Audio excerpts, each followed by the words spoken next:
तो आज हम साइंस का एक चैप्टर पढ़ने जा रहे हैं जिसका नाम है धातु और अधातु।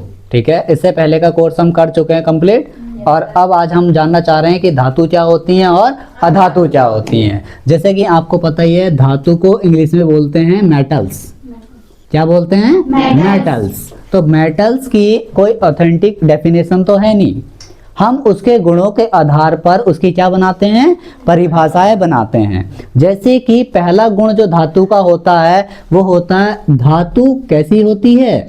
चमकदार होती है। कैसी होती है? चमकदार होती है। उसकी ऊपरी परत जो होती है वो क्या होती है? चमकदार होती है। धातु का दूसरा गुण जो होता है वो क्या होता है? बताइए। धातु कठोर होती हैं। क्या होती हैं? कठोर होती हैं। धातु का तीसरा गुण जो होता है वो क्या होता है? धातु में तन्यता का गुण पाया जाता है। किसका गुण पाया जाता है? तन्यता का। अब तन्यता क्या होती है ये बाद में चर्चा करेंगे। धातु का चौथा गुण जो होता है वो क्या होता है? ये विद्युत और ऊष्मा, विद्युत और ऊष्मा की चालक होती हैं। क्या होती हैं? चालक होती हैं। आप कह सकते हैं सुचालक होती हैं। Good conductor of heat and energy. और एक लास्ट इसका प्रॉपर्टी होती है आपकी, कौन सी? आघात वर्धर्यता।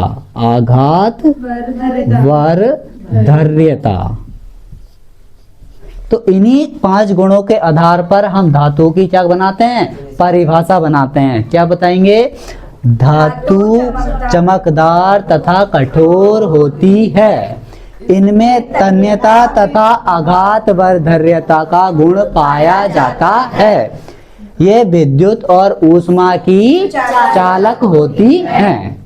दोबारा रिपीट करेंगे। क्या बताइए धातु की परिभाषा? धातु चमकदार हो तथा कठोर होती है। इसमें तन्यता तथा आघात वर्धर्यता का गुण पाया जाता है।